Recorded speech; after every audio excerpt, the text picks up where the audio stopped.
Bonsoir à tous, merci d'être avec nous ce soir. C'est parti pour une demi-heure d'actualité avec à la une le feuilleton Notre-Dame-des-Landes. Une réunion de la dernière chance s'est tenue aujourd'hui à Nantes avec la visite surprise de Nicolas Hulot pour tenter de calmer les tensions. Il a appelé les zadistes à saisir la main tendue par le gouvernement, un appel qui n'a pas franchement convaincu. Ce soir, les opposants estiment qu'aucune ligne n'a bougé. Également dans ce journal, Laurent Wauquiez veut aller plus loin dans la loi sur l'immigration. Le président des Républicains voudrait revenir sur le principe du droit du sol. En Belgique, elles vont devoir s'expliquer devant la justice. Des entreprises belges ont vendu sans aucune autorisation des produits chimiques à la Syrie après 2013. La grippe, c'est fini, du moins pour cette saison. Et puis le foot, quand PSG demi-finale de la Coupe de France, où en est-on, Julien Froment? Eh bien, c'est la pause, un partout entre le Paris Saint-Germain et le Stade Malherbe de Caen. Ouverture du score, 26e Mbappé, égalisation Diomandé à la 43e. Julien Froment, que l'on retrouvera en fin de journal. L'invité d'Europe Nuit dans un quart d'heure, le politologue Jérôme Sainte-Marie. Avec lui, on parlera du président de la République, omniprésent, chahuté tout à l'heure dans les Vosges au milieu de son bain de foule. En fait-il trop? Est-ce une stratégie efficace? On lui posera la question. La bourse avec Claire Lemaître de boursier.com. Et puis la belle entreprise ce soir, Théo Le Potremat. Il a fondé Fils de Pomme, la première marque 100% bio et naturelle de cidre et de poirée. Nuit. Il a été envoyé au front pour trouver une sortie de crise. Nicolas Hulot a présidé cet après-midi une réunion entre les zadistes de Notre-Dame-des-Landes et la préfète de Loire-Atlantique. Réunion cruciale sur le papier, à 5 jours de l'ultimatum. Lundi prochain, tous les occupants de la zone devront être déclarés en préfecture sous peine d'être évacués de force. Le ministre de la Transition écologique a tenté de les convaincre. Nous avons un sentiment de tristesse, de gâchis que j'espère provisoire, d'une situation qui ne devrait pas prendre cette tournure. Il faut peut-être s'interroger de savoir si à un moment ou à un autre, il ne faut pas cesser un combat que l'on pense avoir gagné.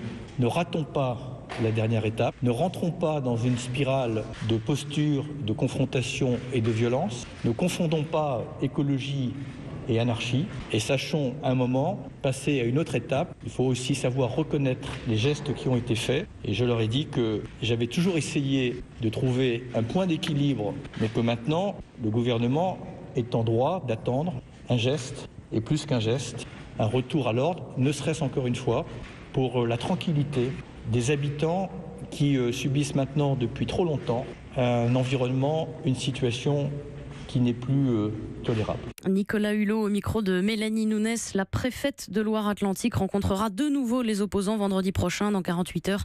Des opposants qui ce soir estiment qu'aucune ligne n'a bougé.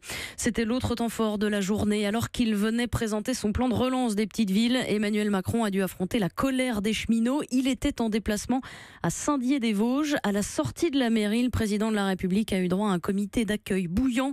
Notre correspondant Arthur Mbaché était sur place. Ça siffle, ça hue dans le dos du président, tout heureux, semble-t-il, en tout cas au début de sa déambulation, d'aller au contact d'une petite bande de cheminots CGT. Je suis conducteur de train SNCF. Oui. Vous savez combien de fêtes week-end par mois? On en fait un sur deux. Mais je sais ce que c'est. Un sur deux, on fait. Mais vous ne serez pas concerné. Et je suis prêt à ce qu'on compare les heures des personnels roulants avec d'autres. Hein. Eh ben, pas de souci. Parce que honnêtement, vous êtes plus protégés que des fonctionnaires. Ça dure un quart d'heure, le président continue. Voilà une réfugiée sans papier, en larmes, une maman d'enfant handicapée, une retraitée qui parle de la CSG. Mais vous voyez l'état d'esprit. Elle a dit, vous faites des trucs, vous dites, est-ce que vous pensez que c'est bon, machin, ceci. Je me dis, ma mère, elle touche pas assez ceci, cela, etc. Mais bon sang de bonsoir. Je ne suis pas non plus une machine à recevoir toutes les interpellations, dit le président à un opposant, à la limitation à 80 km/h. Si moi je dis, parce que vous m'êtes sympathique, je cède sur les 80. Mais derrière le monsieur qui m'est sympathique aussi, je vais dire, les cheminots c'est compliqué, il râle. Oui. Et puis après, mon vieux, c'est fini. Et on fait rien. On tient plus rien et on fait plus rien. Revoilà des cheminots et là, le mot qui ne passe pas. Moi, je vous demande simplement de ne pas prendre tout le monde en otage dans cette affaire. Je respecte. En fait, le président n'arrive pas à parler aux gens du thème de sa visite, la revitalisation des centres-villes. On a pris en France une habitude qui est l'habitude de la plainte. On regarde son petit bout de lopin et on dit voilà, moi on m'a enlevé ça. Je ne vais pas différer les réformes pour que je puisse me promener dans les rues tranquillement.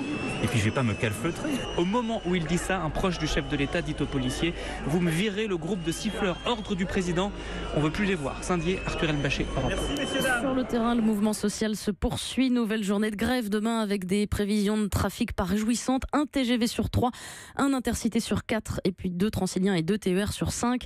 Face à la mobilisation, le gouvernement n'a pas l'intention de céder. Matignon a annoncé ce midi la fin de l'embauche au statut de cheminot à partir du 1er juin 2020.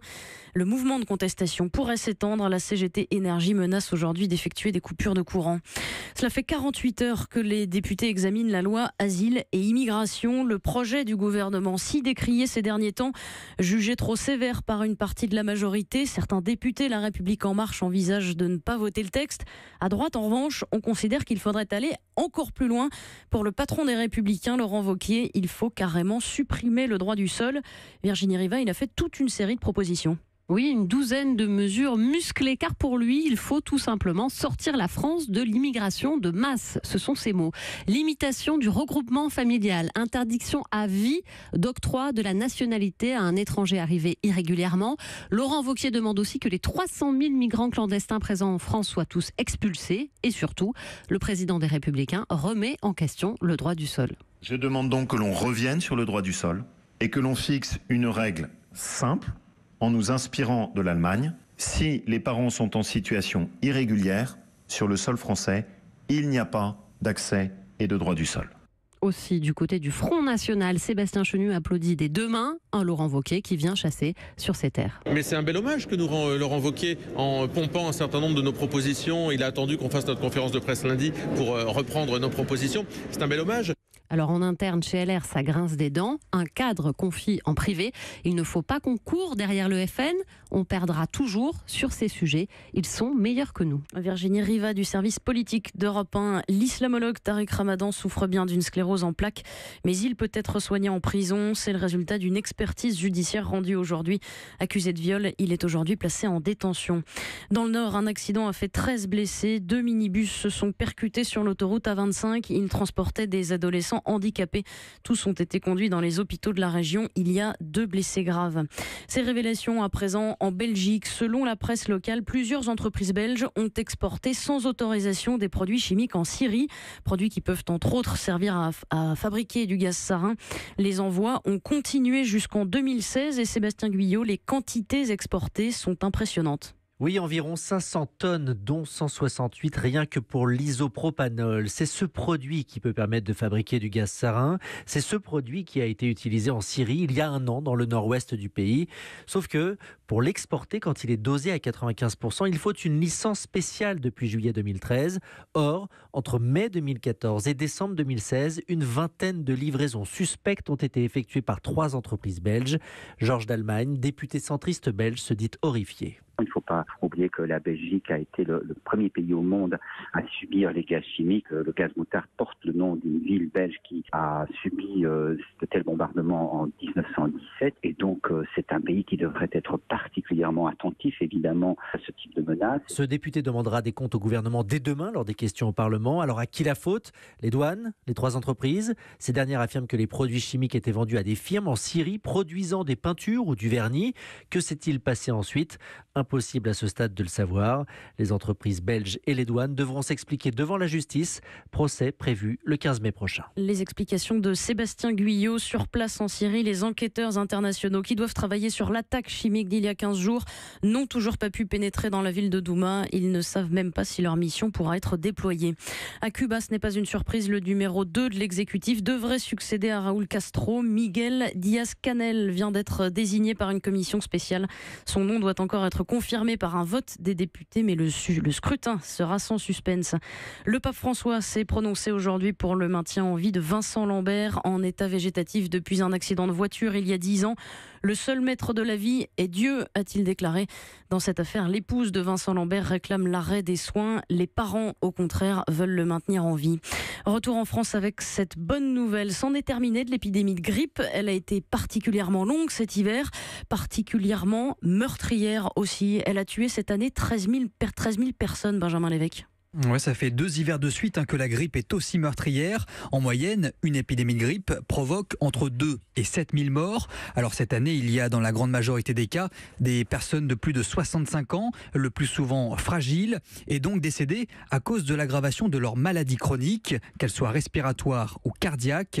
Pour le professeur Bruno Lina, c'est parce que cette année, il y a eu 2 types de virus. La deuxième partie de l'épidémie de grippe a été due à un virus de type B.